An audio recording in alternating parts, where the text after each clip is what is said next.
Not every family becomes a dynasty, and not every dynasty becomes a myth. Some names carve their place in history with armies, others with thrones, others with concrete and steel. But a very rare kind of family shapes the world through something you never see directly: the architecture of money.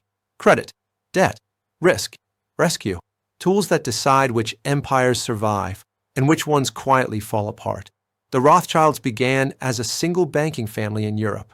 Over time, their name turned into a symbol, praised, feared, accused, romanticized, and eventually absorbed into legend. Today, the myth is often louder than the history.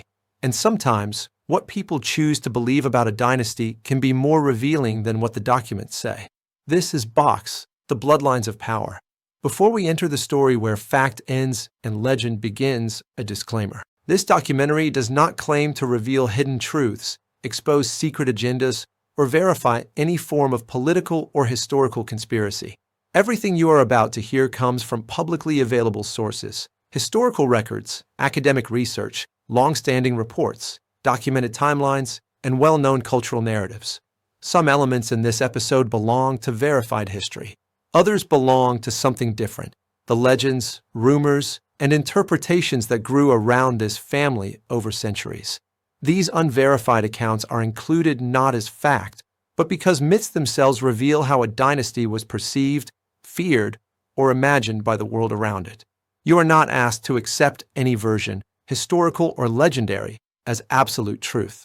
You are encouraged to question everything, verify independently, and verify twice.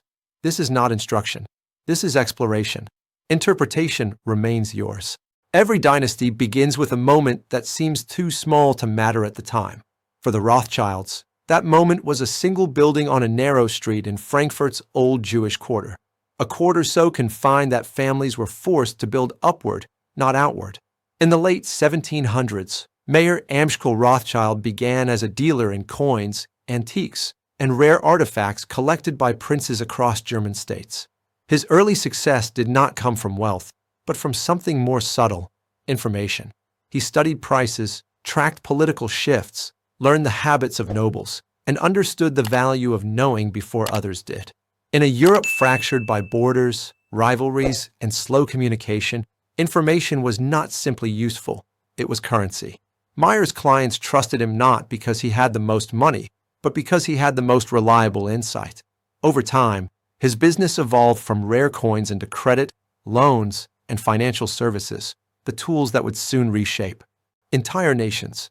He did not build a fortune alone.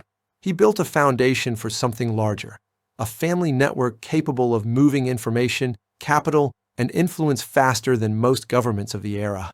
And once that foundation was set, the dynasty's rise was no longer a question of wealth, but of structure. In the early 1800s, the world did not run on electricity, telegraphs, or instant communication.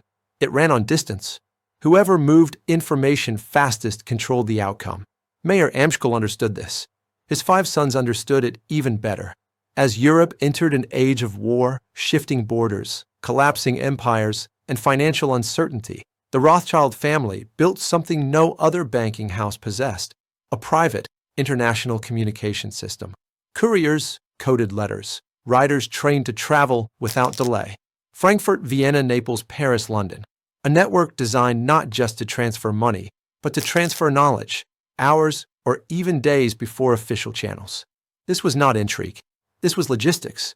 But logistics can look like power to anyone standing on the outside. And as their network expanded, a new idea began to take shape in the public imagination. They always know first. A statement half admiration, half suspicion. Historians confirm that the Rothschilds simply invested in efficiency and speed, nothing mystical. But unverified accounts from the era painted a different picture. Whispers that their couriers could outrun state messengers, reach capitals before diplomats, and learn the outcome of battles before generals returned home. Whether these rumors were accurate or not has never been proven. What matters is this: the belief that they could was enough to change how Europe saw them. In a century ruled by distance, speed became the first real currency of the Rothschild empire. By the mid-1800s, the Rothschilds were no longer a family running a bank. They had become a system connected across a continent. 5 branches in Frankfurt, Vienna, Naples, Paris, and London operated like a single organism. Money moved, information moved, decisions moved, and through this network flowed the one thing Europe needed most in an age of war and rebuilding: credit. Credit for governments, credit for railways, credit for trade routes, credit for industries that would shape the modern economy. Their influence didn't come from secret meetings or hidden alliances. It came from something more mundane and far more powerful: the ability to stabilize nations when nations couldn't stabilize themselves. Yet as their operations expanded, another idea began spreading, quietly, persistently, without evidence, but with enormous psychological weight. The rumor that the Rothschilds had built a financial web that no government could fully escape. A legend claimed their private couriers reached London hours before official messengers, influencing markets with information no one else had. Historians note that no verified records support these claims, but the belief persisted. And belief, especially in finance, is its own form of power. The Rothschild network became the perfect paradox: a structure built on facts, surrounded by myths, and strengthened by the world's decision to fill the empty spaces with imagination. There are moments when history shifts so suddenly that entire nations hold their breath, and moments when a single decision moves quietly in the background, unnoticed, unglorified, but powerful enough to shape the next century. For the Rothschilds, that moment came on the fields of Europe during the Napoleonic Wars. While emperors fought, governments collapsed, currencies lost value, one thing remained constant: armies needed funding. Britain, exhausted by years of conflict, relied on the Rothschild network to move gold across borders where soldiers could not. This part is verified history, documented, recorded, clear. They helped finance Wellington's campaign. They transferred funds faster and more reliably than state institutions could. But as the war reached its final chapter, the Battle of Waterloo, history and legend finally touched. A story took root, repeated for generations, that a Rothschild courier reached London with news of Napoleon's defeat before the government did, allowing Nathan Rothschild to make a fortune by buying British bonds while the market panicked. Historians agree there is no verified evidence that this happened. Records contradict the tale. Timelines clash. Primary documents do not support the story. And yet, the legend refuses to die. Why? Because legends often survive not by being true, but by feeling true. To a Europe shaken by war, the idea of a family capable of moving information faster than nations was more frightening and more fascinating than the war itself. In the end, history recorded a banking family supporting Britain's finances. The world remembered a dynasty that outpaced empires. And between those two memories lies the tension that would follow the Rothschild name for the next 2 centuries. In the decades after Waterloo, something unusual happened. The Rothschilds continued doing what they had always done: lending, stabilizing, financing infrastructure, supporting governments trying to rebuild after war. But Europe no longer saw them the same way. Their reputation had outgrown their actions. It no longer mattered what they actually controlled. What mattered was what people believed they could control. A banker can lose money. A reputation, the right kind, cannot. Soon, governments approached them not simply for funds, but for stability, the psychological weight of having a Rothschild signature on a loan. Newspapers began naming them as if they were a single, unified entity. The House of Rothschild, a brand, a symbol, a shorthand for financial certainty in an uncertain century. And with every headline, the legend grew. Unverified accounts suggested they advised monarchs in private, influenced peace negotiations, and studied currencies with a single decision. None of it documented, none of it proven, but it didn't have to be. Because in finance, belief is infrastructure. A rumor, repeated long enough, becomes a psychological truth. And psychological truth can move markets just as forcefully as any official decree. The Rothschilds were not simply bankers anymore. They had become an idea, and ideas, once begun, are almost impossible to contain. As the 19th century unfolded, something subtle began to happen inside the Rothschild empire. The structure they built no longer resembled a family business. It looked more like a framework, a system of roles, responsibilities, rituals, and rules designed to survive long after its founders were gone. Each branch operated independently but spoke with a unified voice. Marriages were often arranged within the extended family to preserve capital, protect information, and maintain cohesion. Letters between the five houses read less like family correspondence and more like interdepartmental strategy memos. Historians see this as one of the earliest examples of a multinational financial institution, decades before the term existed. Yet outside observers interpreted this cohesion as something deeper, more mysterious, even more coordinated than verified records suggest. Rumors claimed the Rothschilds operated like a single mind, that decisions made in London echoed instantly in Paris, Vienna, or Naples. No evidence supports this. But the rumor survived because the structure itself seemed too efficient, too aligned, too synchronized for an age without telegraphs or telephones. And when a system works better than the governments around it, people search for explanations that feel large enough to justify its success. So the question emerged, quietly and without resolution. Were the Rothschilds a family that built an institution, or an institution that happened to be run by a family? The difference is not semantic.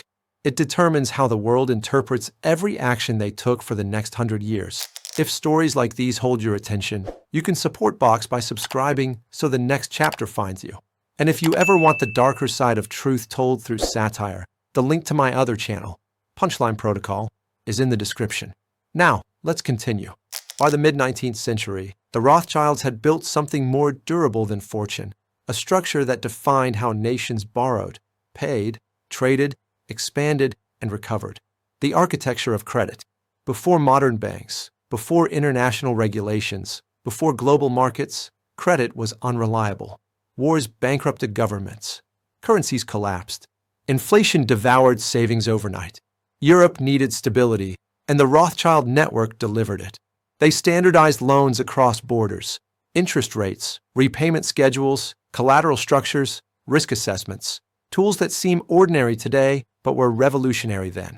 They helped finance railways, ports, canals, mining operations, and early industrial projects that would shape the modern world. Not because they owned these industries, but because they understood one simple principle. Infrastructure requires credit long before it creates profit. Their role was not mysterious.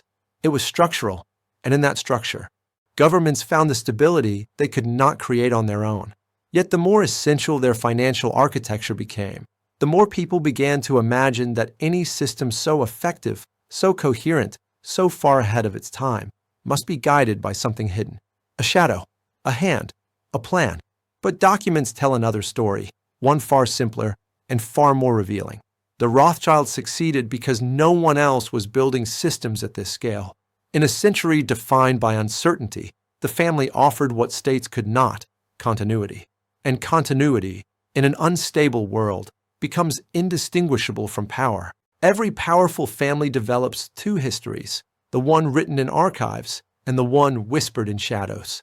For the Rothschilds, the second history grew even faster than the first. As their financial architecture expanded, so did the stories about what that architecture might hide. Verified documents show a multinational banking network, loans, negotiations, market stabilization, and intergovernmental cooperation.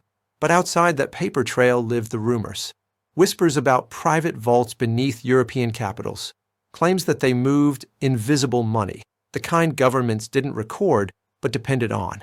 Tales of discreet agreements with monarchs, ministers, and railway consortiums that supposedly shaped decisions never written into law.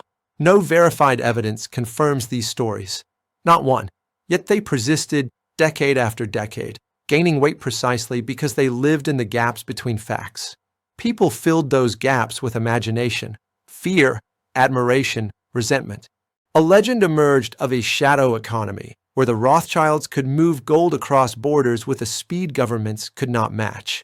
Another claimed they formed unseen alliances that determined which nations rose and which quietly fell. None of these claims are supported by documented records. But there is something worth noticing. A myth does not survive for 2 centuries unless the world needs that myth. Myths explain uncertainty. Myths simplify complexity.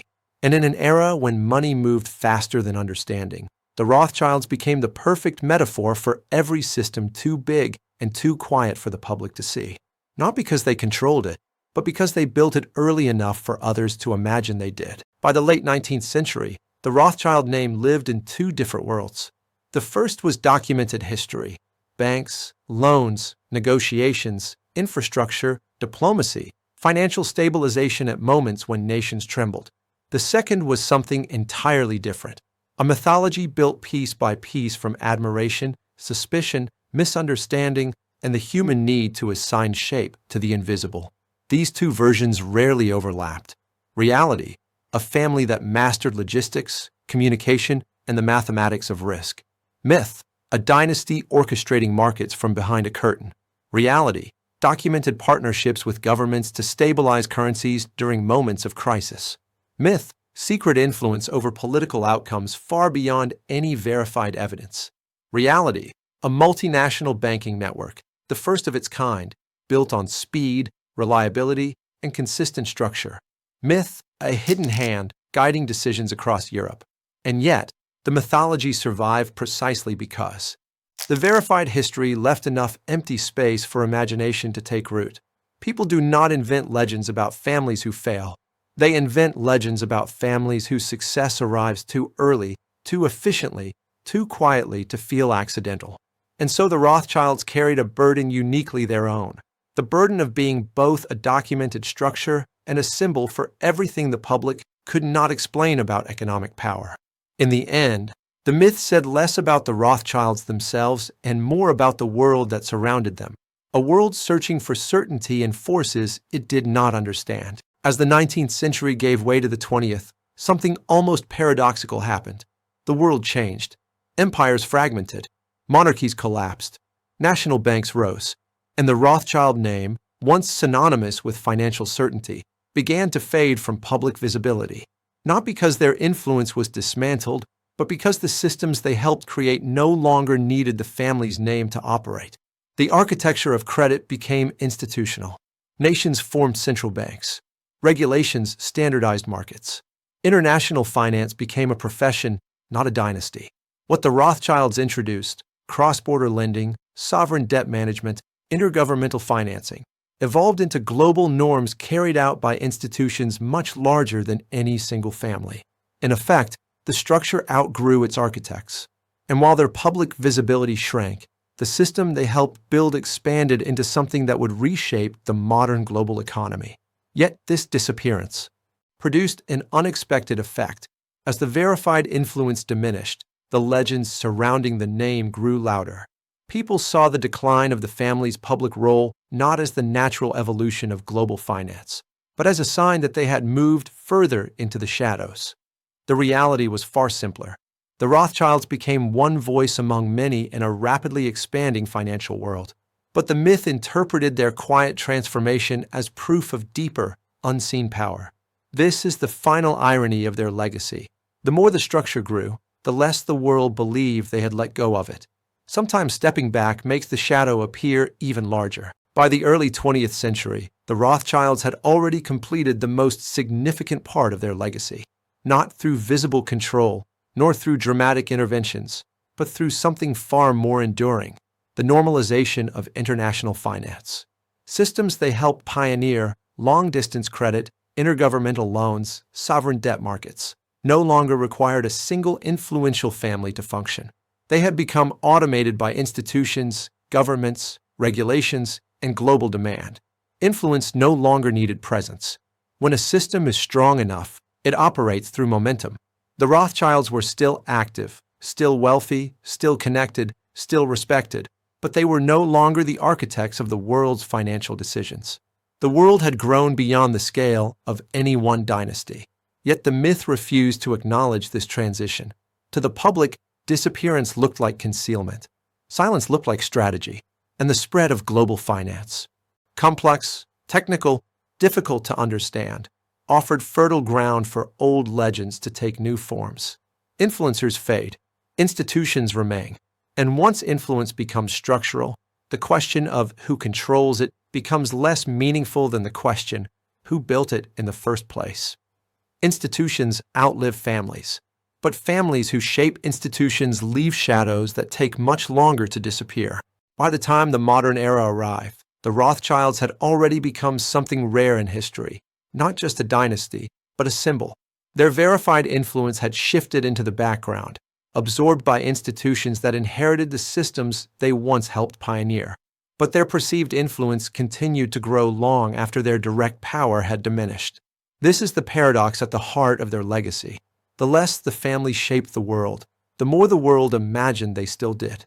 And perception, in the absence of clarity, becomes its own kind of truth. Myths about the Rothschilds no longer describe the family. They describe society's anxieties about money, uncertainty, and the invisible mechanisms behind global change. A dynasty that once represented logistical brilliance became a canvas for the fears and narratives of entire eras. Not because the family orchestrated events, but because the world needed a name to attach its confusion to. Myths thrive in the cracks between what people understand and what they want to believe. And the Rothschilds, willingly or not, became that myth. This is the final layer of their influence, a legacy shaped not by what they did, but by how the world chose to interpret them. And interpretations, once formed, outlive even the strongest financial empires. Every dynasty leaves something behind. Some leave monuments, some leave ruins, and some, like the Rothschilds, leave a pattern the world can't stop trying to interpret. A history divided between verified records and persistent legend. A legacy built not only from institutions, but from perception, imagination, and the human need to explain what feels larger than any one family. And now, after 2 centuries of records, archives, rumors, and echoes, one question remains. The question every era keeps returning to. If a myth can outlive the dynasty that inspired it, who does the myth belong to now? The family? The public? Or the systems that grew from the world they once helped shape? There is no final answer, only a quiet recognition. Some legacies persist not because they are true, but because the world still needs them. And what the world needs will always stay alive. Interpretation remains yours. If you want to keep following the stories that hide behind history, subscribe to Box. And if you ever need a moment where truth becomes satire, or satire becomes truth, my other channel, Punchline Protocol, is waiting for you. The link is in the description. Until then, stay aware and verify twice.